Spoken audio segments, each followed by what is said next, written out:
오늘 함께 나누실 말씀은 마태복음 22장 41절에서 46절입니다. 주제는 결코 메시아를 알지 못하는 현상의 종교입니다.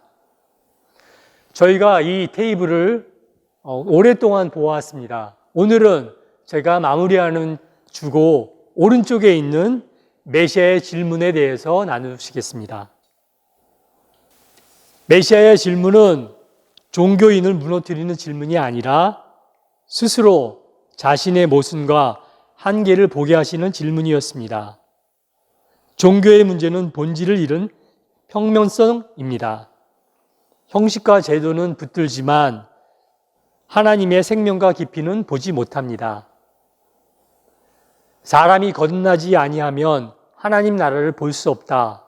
이는 종교 지식만으로는 부족하고 새로운 생명으로 거듭나야 하나님 나라를 볼 수 있다는 뜻입니다. 사람들은 메시아를 단지 다윗의 자손, 곧 정치적 왕으로 기대했지만 예수님은 그보다 크신 하나님의 아들이며 참된 구원자이십니다. 또 예수님께서 자주 인용하신 인자는 하나님께서 인간을 얼마나 존귀하게 창조하셨는지를 보여줍니다. 본문으로 들어가겠습니다. 41절, 바리새인들은 모였을 때 예수께서 그들에게 물으시되, 예수님께서 종교인들에게 질문하십니다. 이 구절은 대충돌의 마감이며 입체, 즉 본질의 맹인인 종교인의 평면적 한계를 스스로 볼 수 있도록 하는 질문입니다. 42절, 너희는 그리스도에 대하여 어떻게 생각하느냐? 누구의 자손이냐? 대답하되 다윗의 자손이이다. 그리스도는 하나님의 아들이 본질인데 바리새인은 유대인의 후손은 그리스도라고 한정합니다. 마태복음은 하나님의 아들을 더 강조하고 있고 예수님만 하나님의 아들이 아니라 우리 모두는 하나님의 자녀라고 말씀하십니다. 제가 세 곳을 인용할 텐데요. 하나님의 아들을 강조하는 구절입니다. 3장 17절, 이는 내 사랑하는 아들이요 내 기뻐하는 자라. 하나님의 사랑이 내 가슴에 느끼기 시작하면서부터 나됨이 피어나기 시작합니다. 한 달 전쯤에 이학권 성도님이 나누신 일본 이치와카시 동물원의 원숭이 펀치군을 기억하십니까? 이 예화는 나됨이 피어나는 대표적인 예화인데요. 집단 따돌림을 당하는 원숭이가 인형을 통해서 자기 자신을 극복하고 사랑을 되찾는 나됨이 자라나는 대표적인 예의라고 생각합니다.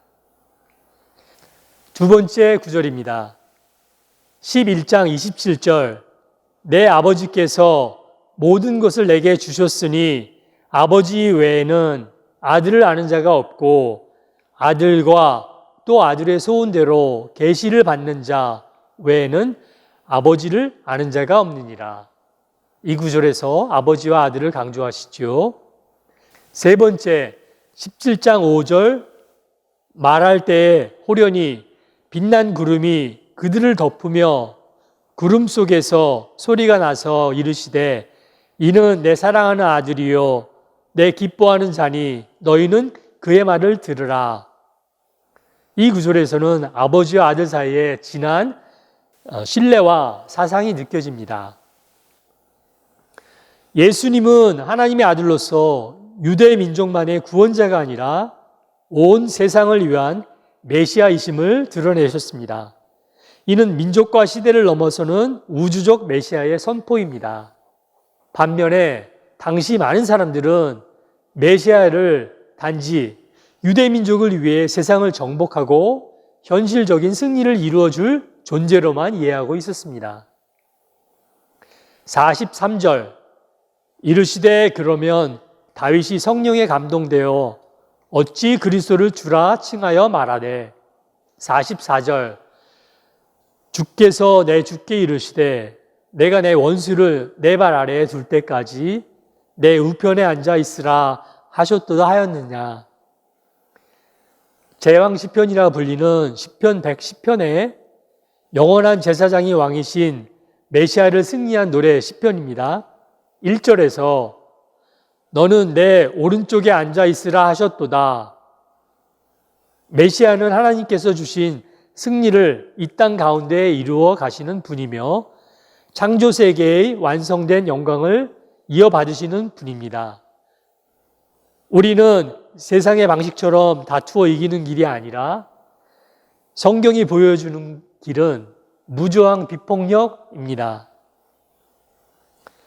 다음은 히브리서 10장 12절 오직 그리스도는 죄를 위하여 한 영원한 제사를 드리시고 하나님 우편에 앉으사 13절 그 후에 자기 원수들을 자기 발등상이 되게 하실 때까지 기다리시나니.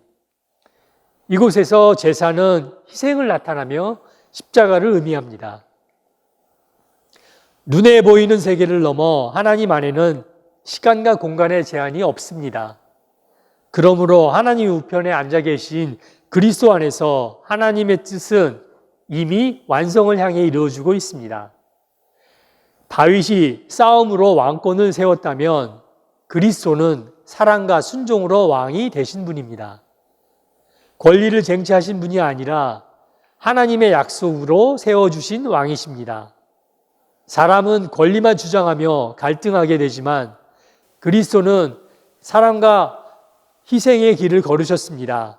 십자가까지 품으시며 모든 것을 하나 되게 하셨고 이것이 참된 코이노니아의 모습입니다. 역대상 22장 8절 예수님의 말씀이 내게 임하여 이르시되 너는 피를 심히 많이 흘렸고 크게 전쟁하였느니라. 내가 내 앞에서 땅에 피를 많이 흘렸은즉 내 이름을 위하여 성전을 건축하지 못하리라. 하나님의 나라는 싸워서 세워지는 나라가 아닙니다. 힘으로 빼앗는 승리가 아니라 하나님이 주시는 영원한 승리를 누리는 나라입니다. 참된 성전은 눈에 보이는 건물이 아니라 하나님 안에서 하나 되어 회복될 온 세계를 뜻합니다. 그리스도께서는 싸움이 아니라 희생 제물이 되심으로 하나님의 집을 세우셨습니다. 십자가의 사랑으로 무너진 것을 잊고 흩어진 것을 하나 되게 하셨습니다. 그러므로 그리스도인들은 소망 가운데 마라나타를 외치는 사람들입니다. 주님이 다시 오심으로 하나님의 뜻이 완성되기를 기다립니다. 10절에서 큰 소리로 불러 이르되 거룩하고 참드신 대주제여 하나님을 말하는 거죠. 땅에 가하는 자들을 심판하여 우리의 피를 갚아주지 아니하시기를 어느 때까지 하시려 하나이까. 이 말씀은 원수에게 복수해달라는 외침이라기보다 하나님의 공의와 진리가 언제 완전히 드러날 것인가를 향한 기도입니다. 그들이 피 흘린 이유는 욕심 때문이 아니라 하나님의 말씀, 결국 승리함을 믿고 삶으로 증거했기 때문입니다. 그러므로 어느 때까지 하시려 하나이까는 하나님의 정의와 진리의 승리가 언제 나타나겠습니까? 하는 기다림의 부르짖음입니다. 예수님은 원수까지 사랑하라 하셨습니다. 그래서 신혼의 성도들은 미워하며 싸우는 사람이 아니라 사랑과 인내 속에서 더 성숙해지는 사람들입니다. 원수를 이기는 길은 싸움이 아니라 하나님을 이루는 사랑의 길입니다. 요한계시록 5장 12절에도 이렇게 선포합니다. 죽음을 당하신 어린 양은 능력과 부의 지혜와 힘과 존귀와 영광과 찬송을 받으시기에 합당하도다. 어린 양 되신 주님께서 죽음을 당하신 이유는 패배해서가 아닙니다. 하나님의 뜻과 진리가 반드시 이루어진다는 것을 아셨기에 기꺼이 희생과 순종의 길을 걸으신 것입니다.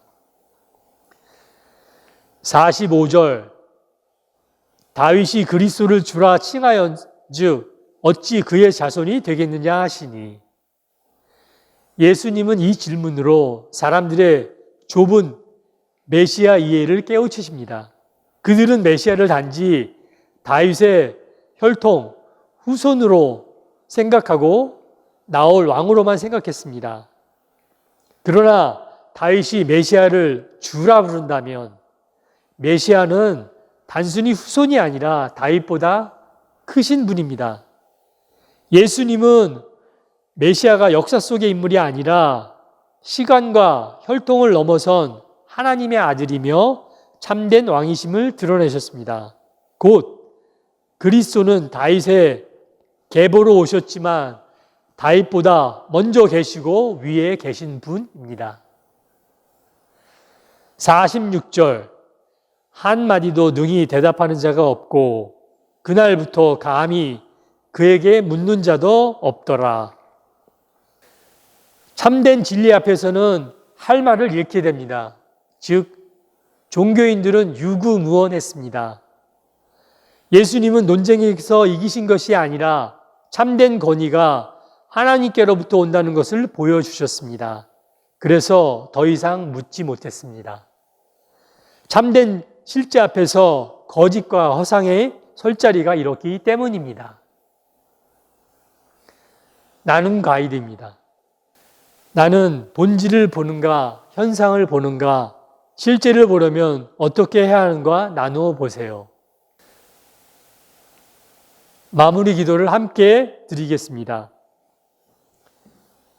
주님, 우리가 예수님을 작게 보았던 마음을 용서하게 해 주세요.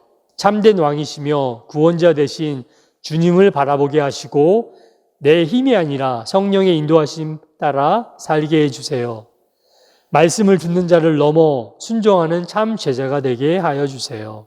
예수 그리스도의 이름으로 기도드립니다. 아멘.